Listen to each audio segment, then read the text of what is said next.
Hi everybody, welcome. Yes, I have black hair. I know that's the first thing everybody is going to say. I dyed my hair. It's just hair. I know some people are gonna freak out. It's just hair. I've wanted to go to the dark side with my hair for so long. Let me have my moment. That's not what this video is about. I like it. If you're new here, hi, I usually have really blonde hair. If you've never been to my channel before and have no idea what I do here on my channel, I cover true crime cases, and all the cases that I cover are a little bit more on the vintage side. They're all basically 20 years or older. So if that's something that you might be interested in, maybe go down below, click that subscribe button, and also make sure to turn on the post notifications to be notified every time that I upload. So for the month of January, like I said before in my previous videos, I am going to be covering cases that were solved during the year of 2021. And I really wanted to get 4 videos out for you all, but this video that I have for you today took longer than expected to research. It's a twisty one. It is probably one of the twistiest cases I have ever covered on my channel. But before we hop into the case that I like to call an onion because there's so many different layers to it, I do have to say that today's video is sponsored, and it is sponsored by one of my favorite companies to work with, and that is Magellan TV. If you are a regular viewer of my channel, then you may be familiar with this service. Magellan TV is a streaming service with over 3,000 documentaries and docuseries from some of the best filmmakers and networks from all around the world. They have a ton of different genres, but of course the true crime section is my favorite, and they add crazy 15 to 20 hours of new content every single week, so us fans will never run out of content to watch, and this content can be viewed anywhere or anytime. It's compatible with most devices, so you don't have to worry about that. Every single time that I work with Magellan TV, I like to give a little bit of a recommendation for a documentary that's on their streaming service, and my recommendation this time is a documentary called What Happened to Holly Bartlett. During the very early hours of March 27th, 2010, 31-year-old Holly Bartlett was found unconscious under the McKay Bridge in Nova Scotia, Canada. Between blunt force trauma to her head and hypothermia, she would pass away hours later in the hospital. Holly was blind and had went out for a night drinking the evening before she was found. Although she did have a disability, she lived her life like she didn't have anything holding her back. She lived her life to the fullest. They chopped it up to just being a blind girl who got really drunk and fell to her death.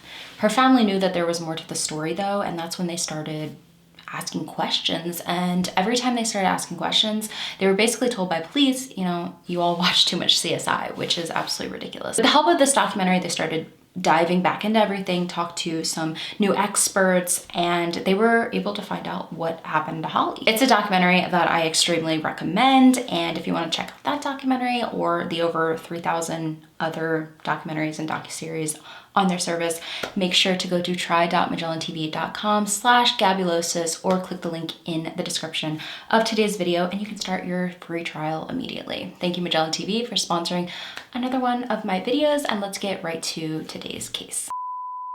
Today, I have a case for you all that rocked Southern Florida at the time. One of those cases that changed the area forever. Before I get into the case, I do have to say that most of my credit for this video goes to the amazing write-up done of the case on the website surfsidekidnapping.org, which is one of the main sites for this case. This is the solved case of Danny Goldman. Now, do any of my subscribers live in Southern Florida? Primarily the Miami area. I'm sure some of you do. I have been to Miami once before and I absolutely loved it. I love the area. But the area, it is known for some illegal activity going on behind the scenes. Some greedy people and corruption. I mean, there's places like that everywhere. But this bit of greed kind of led to the end of a young life. Daniel Jess Goldman, who most often went by his nickname Danny, so I'll be referring to him as such for the remainder of this video, was born on March 29th of the year 1948 to parents Aaron and Sally Goldman. Danny was very well liked by pretty much anyone who knew him. He was all around just a good kid. He never got into any trouble. He had good grades in school, a lot of hobbies, and just so much ambition.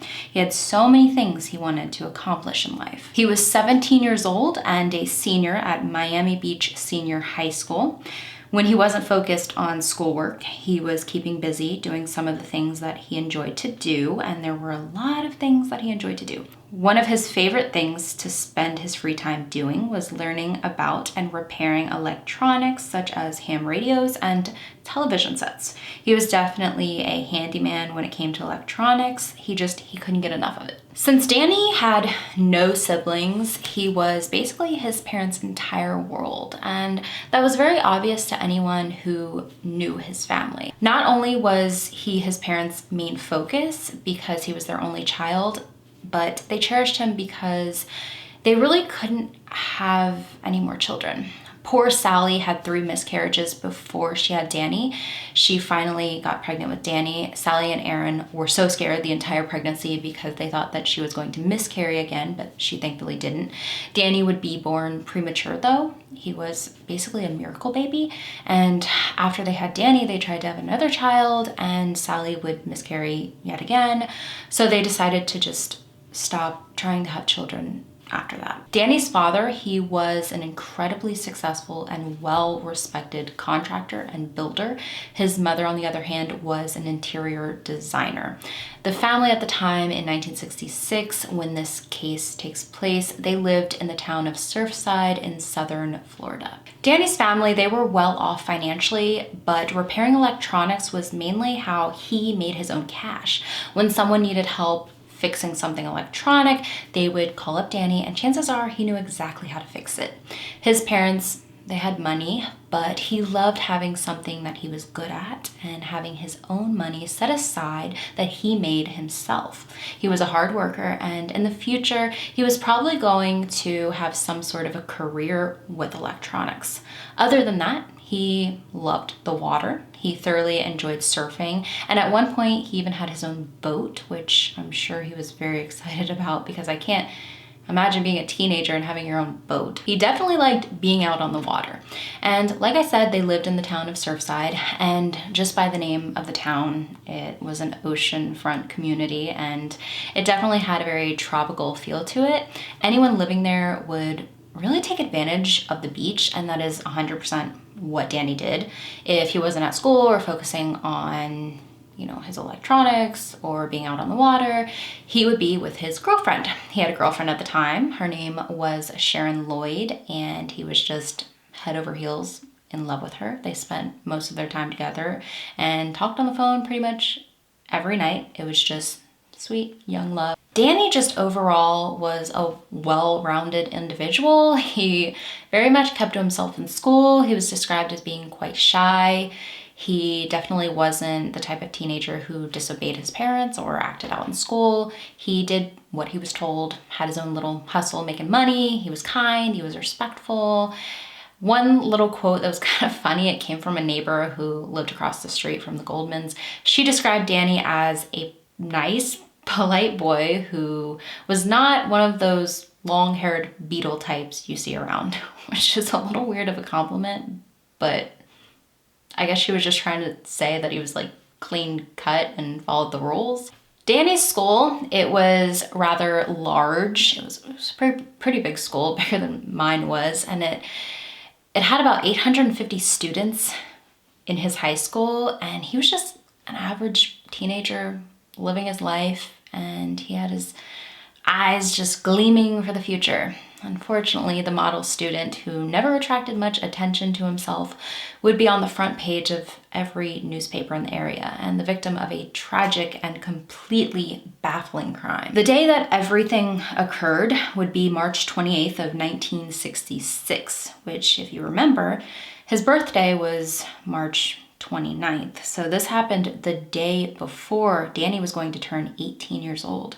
One day before his birthday, which just adds an entirely other heartbreaking factor to this entire case. On this day, it was around 4 to 5 in the morning. Different sources list different times, but it was very early, a little bit before the sun was coming up. The Goldman family was sound asleep in their $60,000 home, which in today's time is a little over $500,000. The home was located in the 1100 block of 88th Street in Surfside, and out of nowhere, during the still of the night, an intruder breaks into their home using the patio door in the back of the home. The sliding glass door leading to the backyard was left unlocked, so it wasn't a forceful entry into their home. Aaron and Sally Goldman awake by the sound, and before they know it, the intruder is in front of them. It is one man, and he was described as being quite husky in build, and he was armed.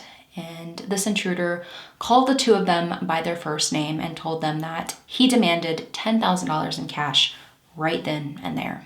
Aaron told him that that wasn't any kind of money that they had just laying around the home. The two of them told him that they would just write him a check if he promised to not do any harm to anyone in the home.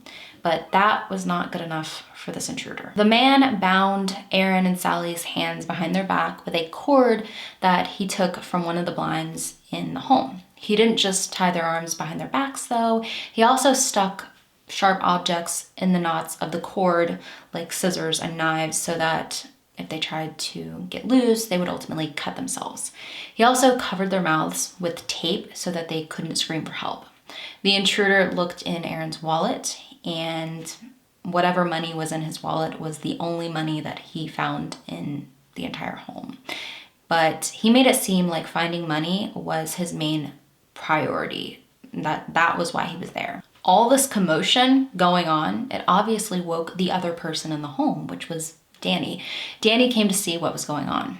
Now that Danny was in the mix, the man said that he was going to hold the boy for ransom, and now he was going to increase the amount to $25,000 from $10,000. He told the parents to be ready to exchange the money for their son at 6 p.m. that day.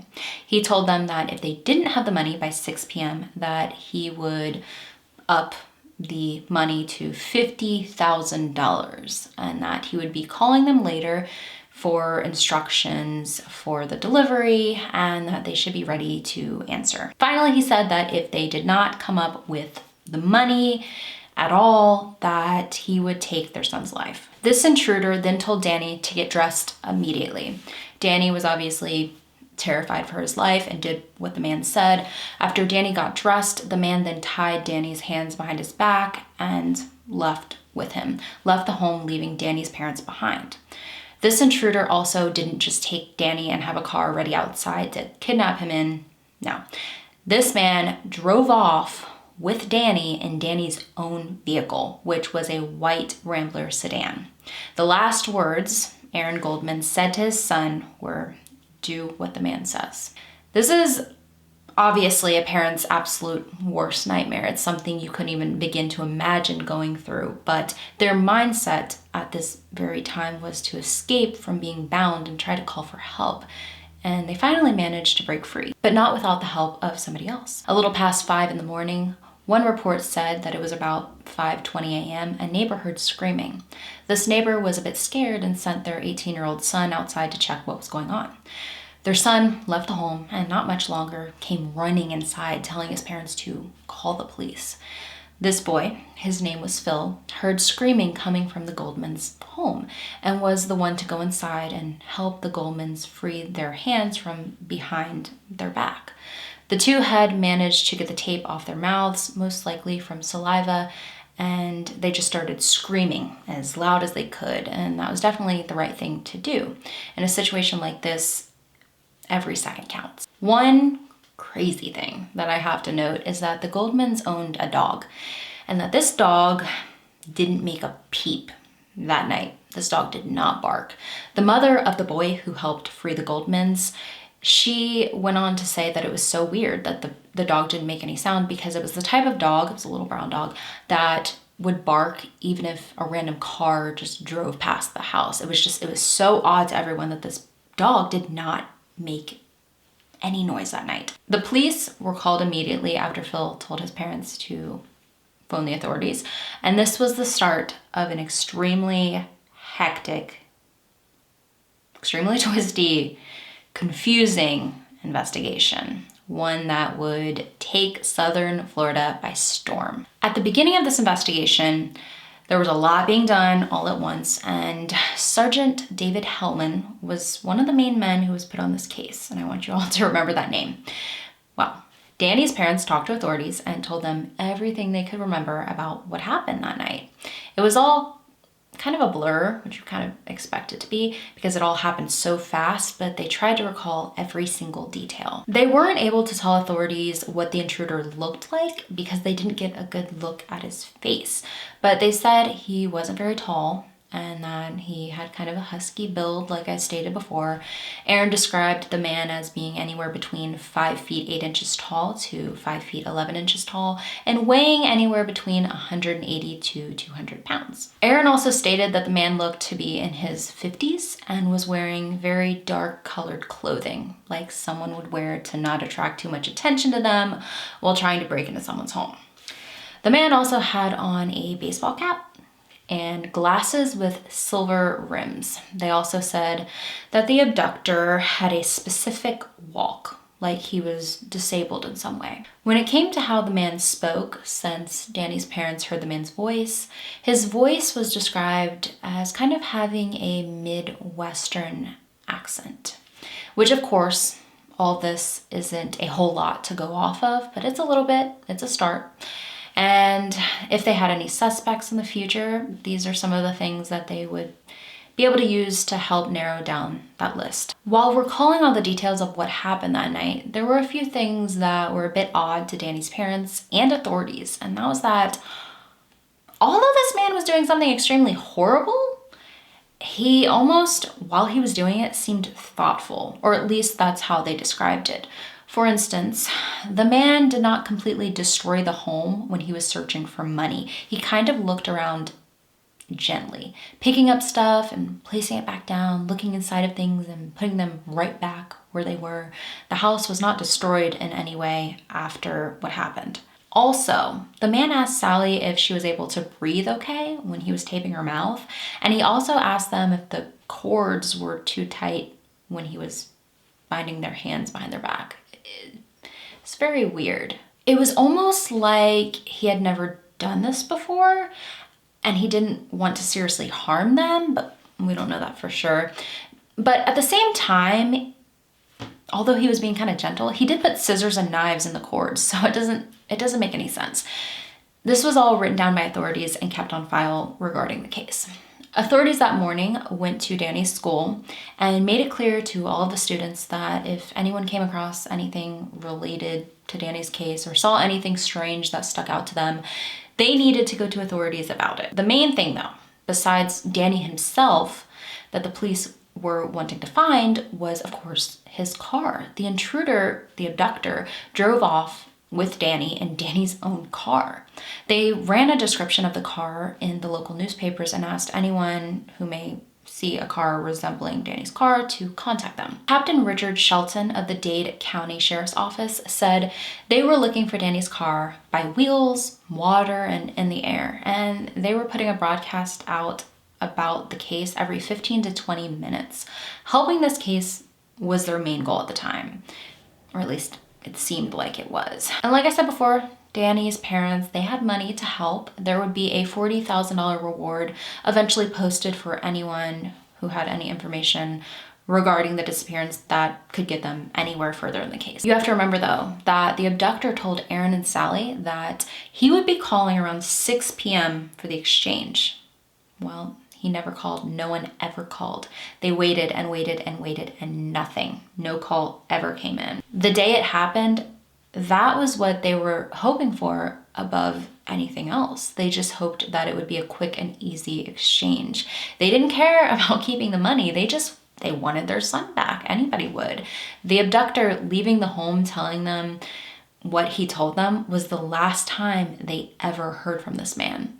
The man took Danny and never made any attempt to reach out again, even though he made it seem like his main objective was to get money from the family.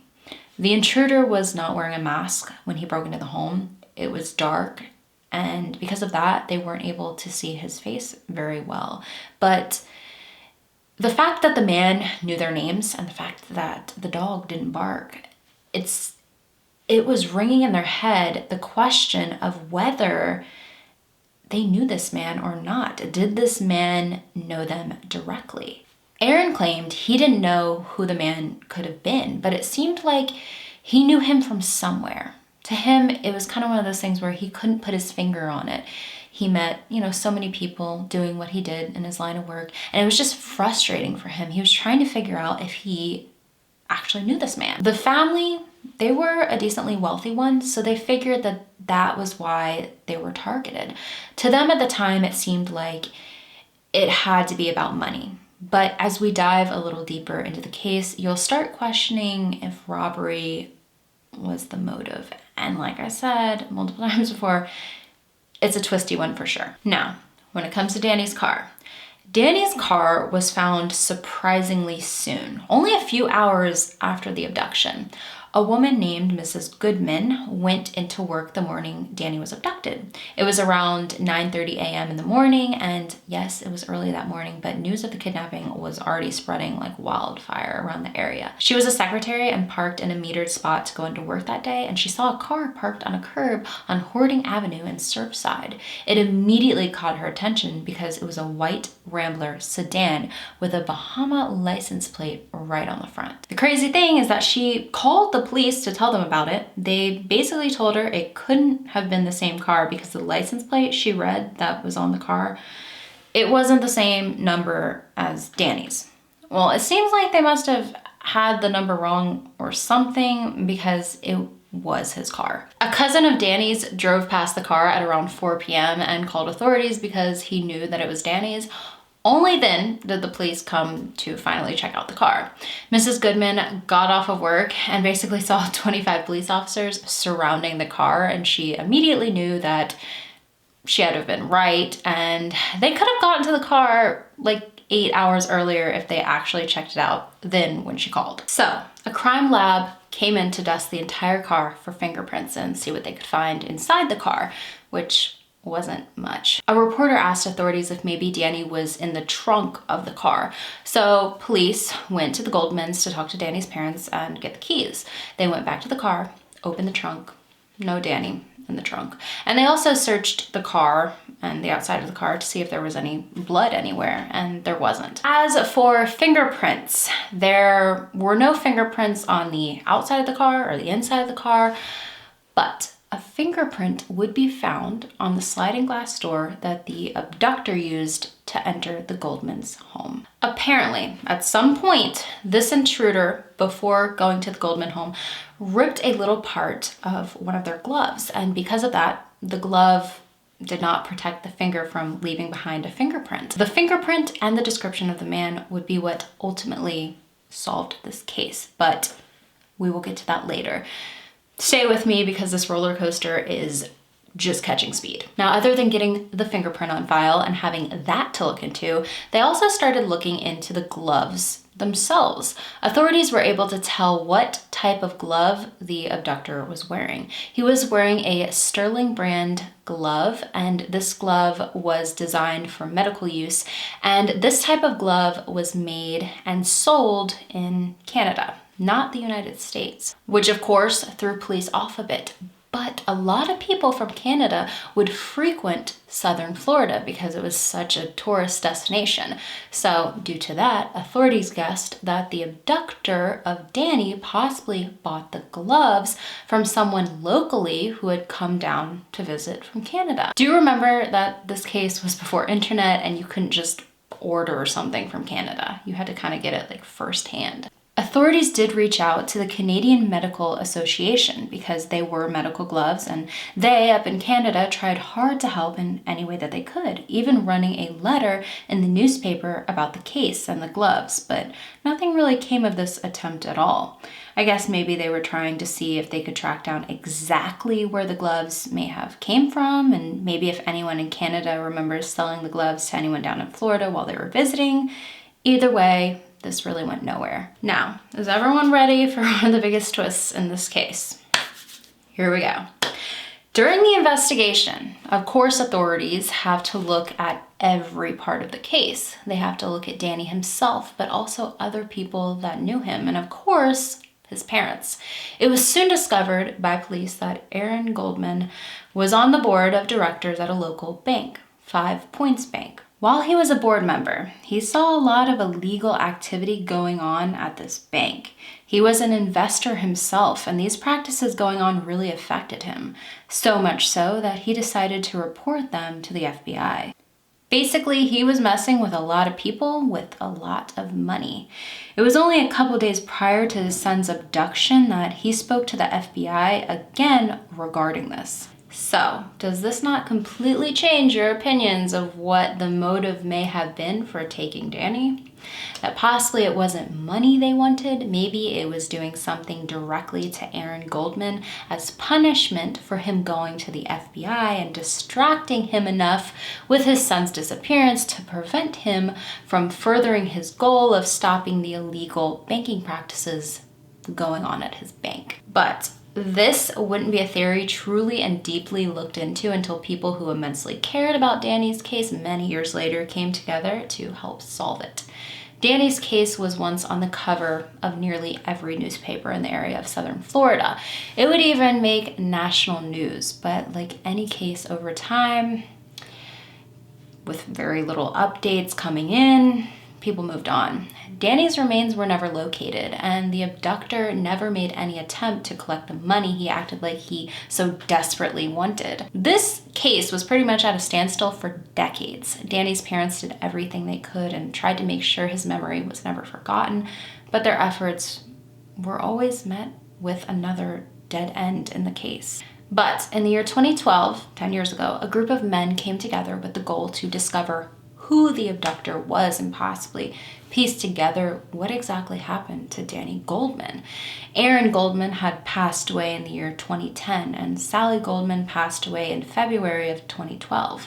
Well, in March of that year, new moves were being made in the case of Danny Goldman. At the time, Danny was not listed on any missing persons database. There was really nothing about his disappearance online. It was almost like it never happened. The 5 men who came together were Paul Novak, who was basically leading everything, Anthony Blate, Joseph Graubart, Dave Graubart, and Harvey Lisker. 3 of these men had known Danny personally back in the day, but all were locals to the area. Paul Novak was an attorney. He was a previous mayor of Surfside, and he led this group, and they decided to re-look into everything having to do with Danny's case. They went into this so determined, and their determination would eventually pay off. Paul and his group started diving into the shady side of things going on in South Florida at the time in the 60s.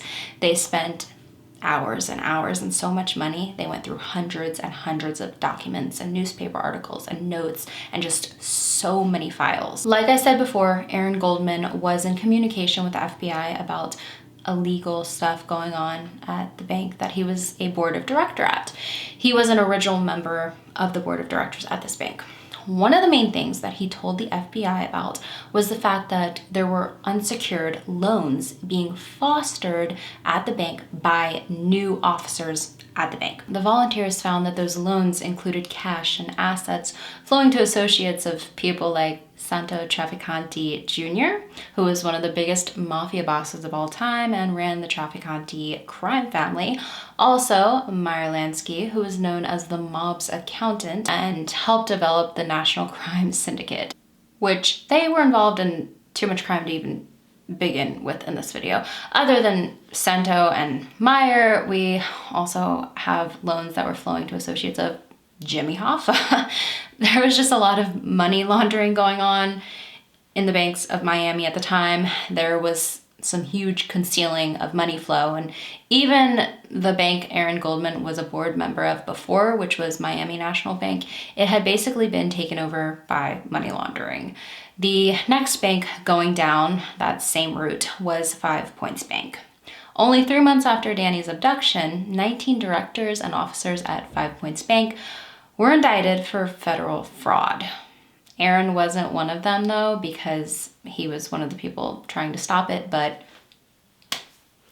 Coincidence? I don't know. After all of this happened, 5 Points Bank was taken over by the bank Aaron was a part of before, Miami National Bank. So basically, one bank involved in corruption was taken over by another bank, even more heavily involved in corruption. So basically, there was just still criminal money flowing around in Miami. It was just being done under another bank that was doing it longer, but unfortunately didn't have a man like Aaron trying to do something about it. Paul Novak started diving into this. He started believing that because Aaron tried to stop what was going on behind the scenes in the bank, he was targeted and they gave him a lifetime of pain because of it. It is also believed that since a lot of these people involved in the crime going on were closely associated with higher-ups in the government, that Danny's case was never fully dove into by local authorities because all evidence would have led them to people that were protected by those higher-ups in the government. You follow what I'm saying? Basically, money equals power. Paul Novak strongly believes that there were some corrupt officers working for the department in charge of Danny's case, which was the Miami-Dade Police Department. And when it comes to corruption in that police department, this was not just a theory or a guess, because 7 months after Danny's abduction, 5 officers who worked for the department were indicted on charges of burglary and larceny.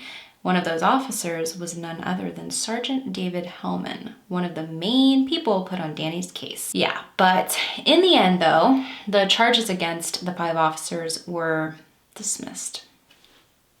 Figures. Well, the 5 men who dove into this case went through all of the information that they could obtain about the case and interviewed anyone who was still alive to try to piece together everything. One clue led to another, led to another.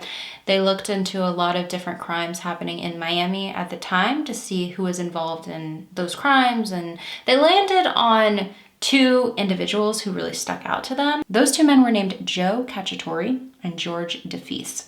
These 2 men were heavily involved in a lot of illegal activity in Miami at the time in the 1960s. But the strange thing is both men looked similar to each other. A similar build, they drove the same car, and even both claimed to be married to the same woman, a woman named Shirley Mason. It was like one person cloned into 2 separate people. Both of them were involved in the Trafficante organization. Joe Cacciatore was actually the cousin to Santo Trafficante Jr., who ran the entire thing. It is believed, though, based on Paul's theory, that George DeFeese was the one who broke into the Goldman home that night and took Danny away, because it was his fingerprint that was found on the sliding glass door, and it would eventually be matched to fingerprints that they had on file from him, because of course he had quite a few run-ins with the law. Also, it was reported that George DeFeese had a very distinct walk because he had a bit of a disability. And it is the same type of walk that Aaron and Sally told authorities that the abductor had the night that everything happened. It was also discovered that a man fitting George DeFeese's description took a taxi to around the area where the Goldmans lived right before the incident occurred. But how does Joe Cacciatore fit into everything? The volunteers working on the case obtained information from people with first-hand knowledge about everything, and it was discovered Joe owned a building right near where they would end up locating Danny's car, and that it was his apartment that was said to be where Danny's life was taken. According to people with first-hand information regarding what happened, it was said that Danny's lifeless body was taken from the apartment after he was killed to a marina that was located in North Miami Beach, and that his body was put on a boat that was owned by a man named Wally Jefferson, who this man previously worked for the Miami police, and then the body was dismembered and thrown overboard into the water, never to be found. It is believed by the group of men who helped solve this case that there were many people involved in what happened, not just 1 or 2 or even 3, that it was a plan to take down the man trying to uncover the illegal activities going on, and that police covered it up because they were involved in the illegal activities as well, including people like police officer David Hellman. People higher up knew how to use people below them to go through with something like the homicide of a teenager to simply protect what was actually going on. That is the conclusion that Paul Novak came to, and even a lot of officers working at the Miami-Dade Police Department now agree that things were very corrupt back in the day. David Hellman was one of the officers indicted 7 months after Danny's abduction, and even though it was believed that he was involved in some shady stuff, he literally went on to become a private investigator and bail bondsman. In the year 1970, he was called to testify against an officer who was discovered doing some other illegal stuff, and David refused. So he just allegedly kept on the corruption and still had a good job. He really lost nothing. Are you all ready for another loop-de-loop in the roller coaster? Here we go. It is believed that the Goldmans might have actually had $10,000 in their home somewhere. This is just a theory. According to Paul Novak's theory of what happened, from what he and his team pieced together, the Goldmans may have put away $10,000 somewhere in their home, and this money was going to be used to send Danny away out of the country so he would not have to register for the draft for his 18th birthday, which is what he was supposed to be doing and what they told people he was going to be doing the day of his 18th birthday. It is believed that Joe Cacciatore was told this information by a friend and known criminal named Charles Lloyd. But who is Charles Lloyd? Well, he's the father of Danny's girlfriend, Sharon Lloyd, who would later become friends with two individuals to also have been said to be involved in the abduction of Danny Goldman. Those two men were named John Newsom and Robert Landry. Not only that, but she would also, down the line, become Sharon Jefferson. Yeah, she would end up marrying Wally Jefferson, which is the man believed to have owned the boat used to transport Danny's remains to the middle of the water to ultimately throw them overboard. The 5 volunteers have been unable to speak directly to Sharon themselves, who, after Wally died, ended up marrying somebody else and became Sharon Ramos. During the initial investigation, it seems like Sharon was really there to help in the investigation any way that she could. She was literally going over to the Goldman's house every day and bringing the officers bagels. I don't know if this was just kind of like her feeling bad because maybe she knew something more than she was leading on because her father was Charles Lloyd. We don't know. After she was looked into more by the team of volunteers, she hasn't really had much to say and allegedly refused to take a polygraph, which of course someone is totally able to do. You can deny taking a polygraph as much as you please, but it just seems like she doesn't have any more to say about the case. And to add to everything about Sharon, in the year 1986, which was 2 decades after Danny's abduction, a woman in a Miami bar said that she actually spoke to Sharon herself and that Sharon told her that she knew exactly what happened to Danny, that he was taken from his home to another location, that he recognized one of the abductors and that they didn't know what to do. So they decided to kill him and get rid of his body, and that they ended up dumping his body in a Florida Gulf Stream. The woman who supposedly saw Sharon at the bar reached out to authorities and told them what happened. Authorities then reached out to Sharon, and she stated that she was not the woman at the bar that night and that she knew nothing of what happened to Danny. I mean, was she telling the truth? We don't know. Sharon is still alive today, and if she knows anything, she has been keeping it to herself. As for George DePease, he passed away in the year 1980 before the solving of this case. He passed away in North Miami from natural causes, and through the years, this man was arrested for involvement in so many crimes, from petty theft to homicides, and he never went to prison. Ever. Most of the other people allegedly having any involvement, like Joe Cacciatore and David Hellman, they have passed away. And anyone alive, there's no solid proof that they had any ties to Danny's abduction. You have to consider that Danny's body was never found. It's just hard without any solid proof. And when it comes to any other crimes that they may have been involved in back then, the statute of limitations has long passed. In the end, the case is considered solved and closed, even though Danny's remains have never been located. When it comes to Danny's parents, they have both since passed away, like I stated before, and when it came to what they believed regarding their son's disappearance, they believed, from what I read, that all the immediate attention surrounding the case scared the abductor away from actually calling the day that Danny was abducted. They thought the abductor was planning to call for the money, but since the entire town was buzzing about it, that it prevented the man from reaching out. As for what their thoughts may have turned into, I'm not entirely sure. I couldn't find any information about that. His poor parents, though, they went through a lot. Some people at the very beginning of this case thought that his parents did something to Danny themselves and staged the entire thing to look like it was a home invasion.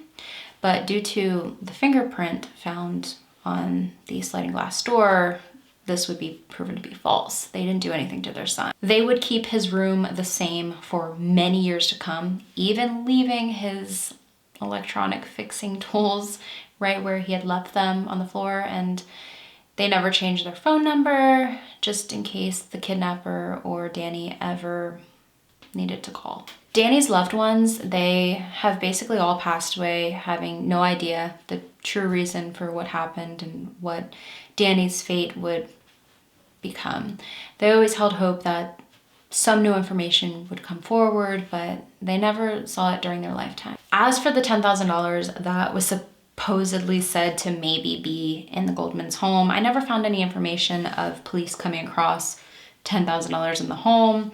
It's hard for me to believe that they wouldn't just hand over this money to, have their son be safe and to not be abducted by this insane intruder. There are just so many theories. We don't know exactly what happened, and I feel like most of the people who know exactly what happened are deceased or not talking. The main thing I have to say is that the 5 people who worked on this case, the 5 men, I applaud them because they did absolutely impeccable work beyond anything I could even begin to wrap my head around and try to piece together. They did such an insanely good job, and they solved a case that would be another case solved during the year of 2021. It took 55 years, but the case was eventually solved, and it does seem like the Miami-Dade Police Department had its corruption back in the day.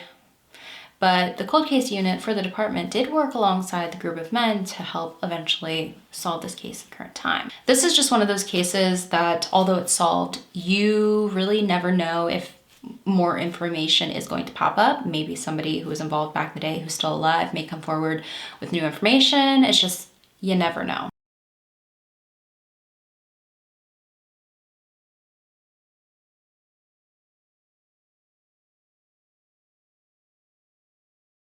For anybody who's been watching my channel for a while, was that not one of the most insane cases I've covered?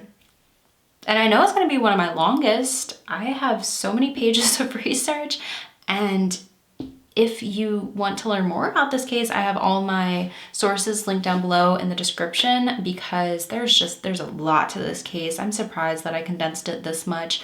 If I was to go over every single detail about this case, this video would be like at least 3 hours long. I knew when I first started looking at this case that it was going to be a challenge researching. Like I said at the beginning, like it's like an onion, there's so many layers to it, but it's interesting. It's a wild case, but it's really interesting, and I'm really eager to see what you all have to say about it. So whatever your opinions are about this case, leave those down below in the description. Let's create a little bit of a conversation and see what everybody has to say about it. But of course, leave those comments respectful, because you never know who might come across this video. And before I end this video, I do have to give a huge, of course, round of applause to the people who finally solved this case. And I will see you all in the next one.